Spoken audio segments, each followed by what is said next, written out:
Hi, Eric Wilson here, independent licensed mechanic, 30 years of experience. In the next short while, I'm going to show you the inside story on this 2010 Dodge Ram 1500 so you can make yourself an informed decision. Now, coming in on the front left tire, you've got about, I'd say 80% tread, quite a bit of tread left on some aggressive snow tires. So definitely a lot of tread left on the front left tire. Now you're coming behind the front left tire. This is your left outer tie rod. Now this is tight, that's critical. It's the only thing that holds the wheel to the left wheel to the steering.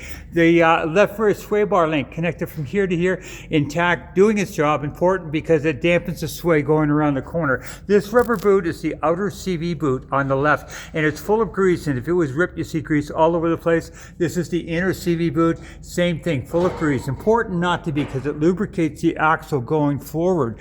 This is your left lower ball joint. That is critical. It's the only thing that holds the wheel to the left wheel to the chassis. That is tight. On your brakes, you've got about 40,000 K, quite a bit of brakes left on your front brakes there. On your left rear spring suspension, now this tube is full, this is full of oil. If it was leaking, you see it dripping all the way down inside there. And the spring suspension is tight as well. This is your left upper ball joint. That's critical. It holds the left wheel to the chassis and it is tight. Now, speaking of leaks, this is the bottom of the differential right here.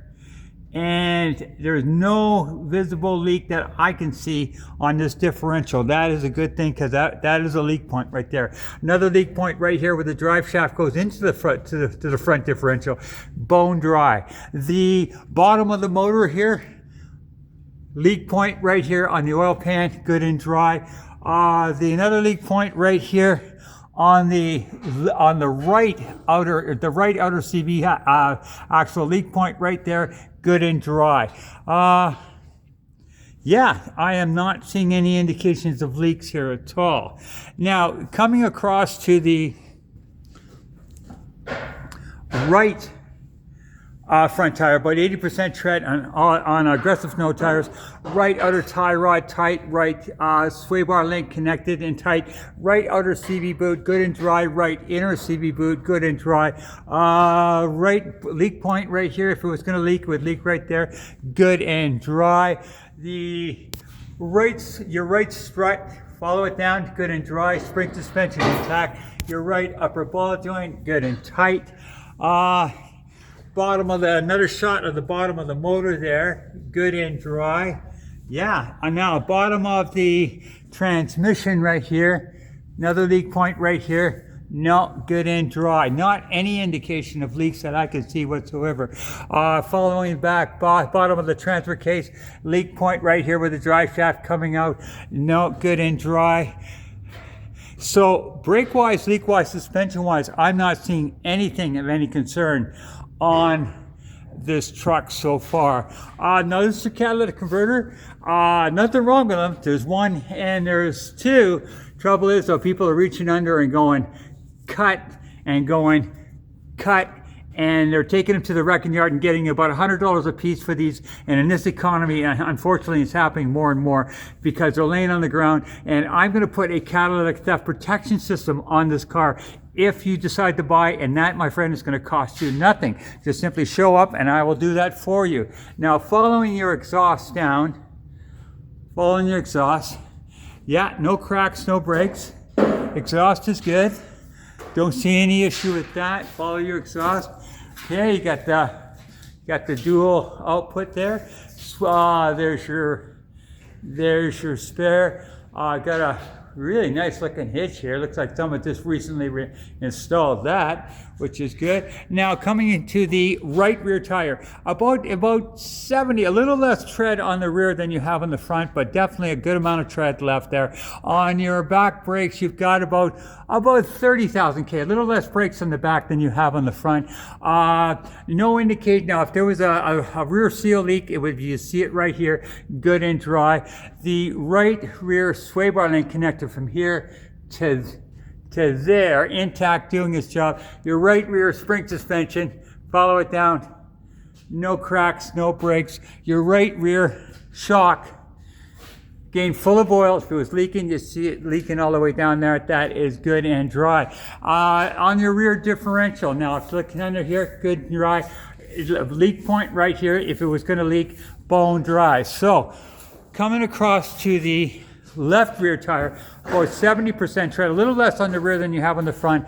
Left rear sway bar link connector from there to there. Your brakes about 30,000 K, little less brakes on the back than you have on the front. Your left rear shock, good and dry. No indication of leaks as far as the outer seal goes there. Yeah, so brake-wise, leak-wise, suspension-wise, I am not seeing anything of any concern so far. Okay, now with the computer, I plugged in my scanner and it said DTCs in this ECU 0. I mean, there's no trouble codes in the motor that I can see, so that's a good sign. You do have 339K, no, 328, but which is high K, but honestly, this motor runs like a top, and somebody is really taking well care of it. No cracks in your windshield. Dash, very clean. Now I'll take you out and show you the condition of the motor. Okay, shove the motor running. Okay, shove the exhaust. Very clean. Now, one thing I always do is I take off the oil cap, all right, and I take a look underneath, and if there's any indication of white goo, that's a big problem. It'll be a mixture of oil and antifreeze, which would be a head gasket. And I do not see any indication of that at all. In fact, this motor, run-wise, is incredibly smooth for the amount of K. Like I don't know the history of this truck, but I'd almost say that this is not the original motor, because I'm not hearing any noise, any issues. Runs like a clock, and as far as I can tell, this whole truck has been very well maintained. So hopefully this will help you make an informed decision. Now, the other thing that I want to give you, if you decide to buy, is the fuel savers that I have used for 30 years, and they never ever fail. It's just a little device like this that goes on the fuel line, okay? Actually goes on the fuel line on the motor. And what happens is that it causes the fuel to burn 10% more efficiently. Gasoline, diesel fuel, or natural gas. And this, my friend, is free of charge if you buy. In fact, I'm not just gonna put one on your, I'm gonna give you not only one for the truck and put it on the truck, I'm gonna give you 2 extra ones so you can put them on your house, because I put them on for they cause natural gas to burn 10% more efficient as well. And you will save 10% on your house, your heat and your water heater. Again, and it never ever stops. It never ever fails. I've done it for 30 years, and that's if you buy. I'll be happy to give those to you and show you where to put them on. Very simple, very easy.